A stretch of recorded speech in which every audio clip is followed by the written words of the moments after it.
mademoiselle Annette Baudry. Je suis ton vieux parent, et je sais ton histoire. Je te vis naître, Annette, et je te vis grandir. Te voilà mariée, et l'on va te cueillir, rose qui parfuma longtemps la forge noire. Je connais ton cœur droit, ta bonté, ta douceur, et tu devines bien ce que pour toi j'espère, car je n'ai pas d'ami plus tendre que ton père, chère Annette, et ton nom est le nom de ma sœur. Je sais que la souffrance a mûri ta jeune âme, et dans cette maison dont tu quittes le seuil, naguère je t'ai vu, en noirs habits de deuil, encore enfant, remplir le rôle d'une femme. Tu comprends, n'est-ce pas, pourquoi j'ai rappelé Annette en cet instant joyeux, cette heure amère, te voyant t'asseoir où s'asseyait ta mère, souriait en pleurant ton père désolé. De ce jour, tu conçus ce qu'était la famille. Fille de forgerons et de vieux artisans, le devoir pénétra dans ton cœur de 15 ans. Et l'épouse, vois-tu, vaudra la jeune fille. Laisse ton vieux cousin dont le cœur s'attendrit.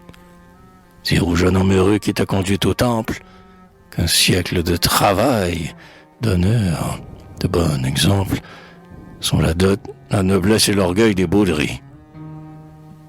Et qu'au bras du foyer que votre hymen allume, tout instinct des oiseaux qui construisent leur nid, il faut que vos deux cœurs soient à jamais unis, comme deux fers soudés au marteau, sur l'enclume.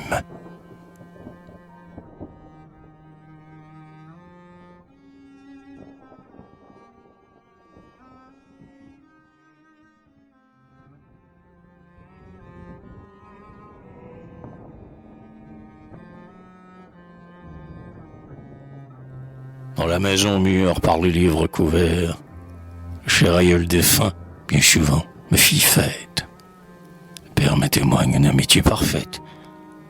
Des deux mamans aussi je sens les cœurs ouverts. Fille de mes amis, aux belles ânes à travers, dont la fleur d'oranger par la jeune tête, accueillez aujourd'hui les vœux du vieux poète, qui voudrait mettre ici tout son cœur dans ses vers. Qu'il est heureux celui qui vous a pris pour femme. Plus fraîche est votre joue, plus pure est votre âme, que la fleur du pommier quand vient l'avril charmant. Et la famille où votre époux vous a choisi, et dont est glorieux le bon pays normand, ne vit que pour l'honneur et pour la poésie.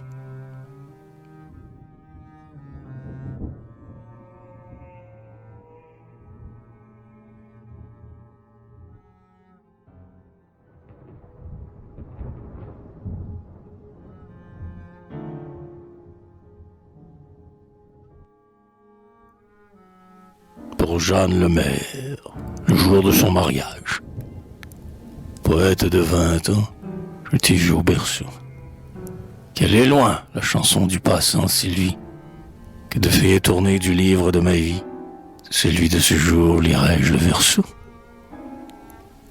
Mais il n'est pas tari, l'harmonieux ruisseau. Je fais des vers encore, ton bonheur m'y convie.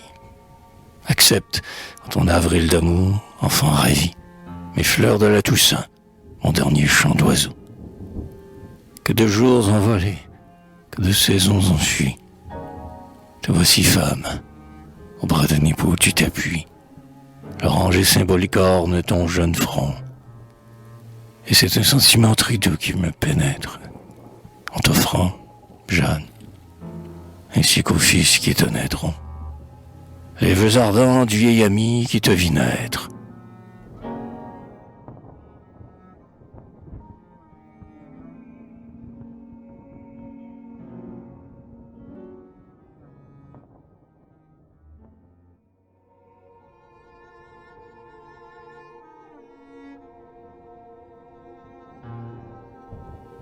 Pour Aloïs Blondel. Aloïs, songes-tu quelquefois au poète qui t'attirait naguère entre ses deux genoux, et, mettant te baiser sur tes cheveux si doux, admirait ton teint frais et ton rire de fête. Lui se souvient de toi. Devant ta blonde tête, il éprouvait, hélas, comme un regret jaloux. car, privé du bonheur du père et de l'époux, il vieillit, solitaire, et sa vie est mal faite. Cher petit Aloïs, ou fils de mon ami, que l'ange du Seigneur qui te veille, endormi, te fasse prendre un jour la route, droite et sûre. Et, demeurant la joie et la fierté des tiens, en ton regard viril garde la clarté pure, que dans tes yeux d'enfant mis le ciel d'où tu viens.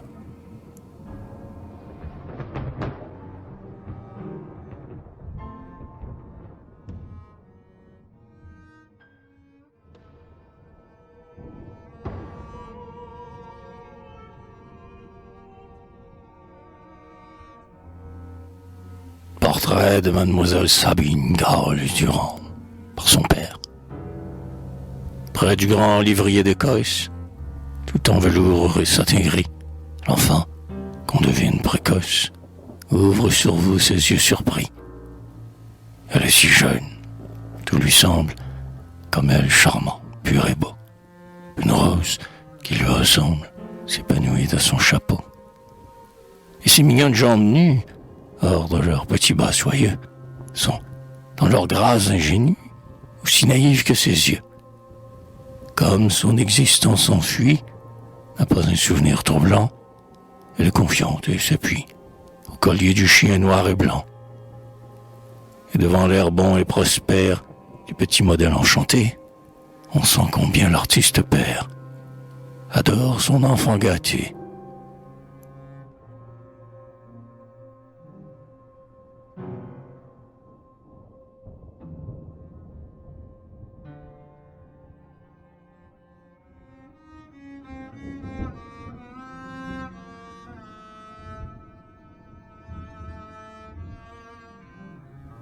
En hiver, sur la route en linceul changé, par de longs mois de vent du nord, la petite passe, chargée, son lourd fagot de bois mort. Comme l'horizon s'illumine des lueurs d'un couchon d'hiver, sa silhouette se dessine, svelte et brune, sur le ciel clair. Et moi, j'imagine ta vie, enfant qui va seul le soir, portant ton fagot et suivi d'un vieux et paisible chien noir. Pauvre, orpheline et sans famille, et sauvage avec les garçons, tu files l'hiver, l'humble fille, et tu vas glaner aux moissons. Triste ramasseuse de branches, qui court si tard sans alarmer. Tu n'as qu'un bonnet des dimanches, tu n'as qu'un vieux chien à porter-aimer. Et cherchant, toujours solitaire, blé pour ton pain, bois pour ton feu, tu vis de ce qu'on trouve à terre, comme les oiseaux du bon Dieu.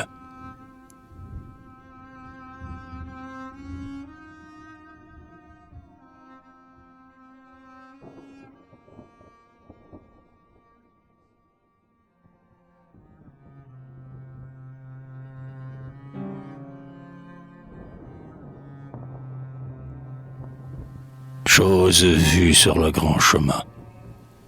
Heureux l'enfant pour qui le don n'est pas l'aumône.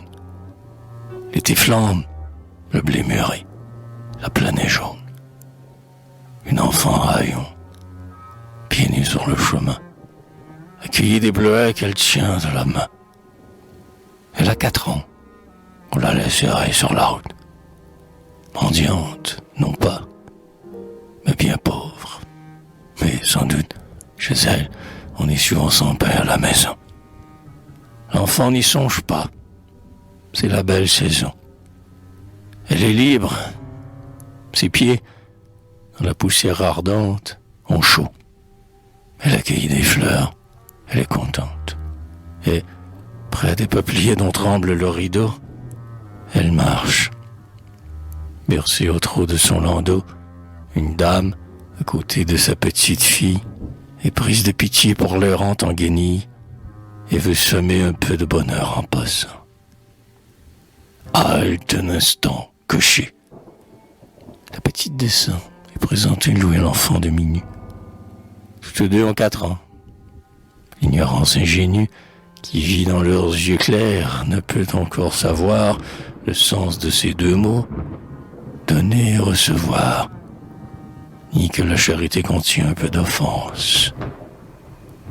Ô candeur adorable et sainte de l'enfance, l'une tend sans façon le louis comme un chou, l'autre l'accepte ainsi qu'un étrange joujou, et le prend simplement parce qu'on le lui donne, puis, cédant à son tour à l'instinct d'être bonne, elle offre ses bleuets dans la moisson cueillie. Alors la riche enfant, trouvant bien plus joli que l'or ses bleuets purs comme les yeux d'un ange, et surprise devant le généreux échange, et très reconnaissante, et le cœur tout saisi, embrasse l'enfant pauvre en lui disant « Merci ».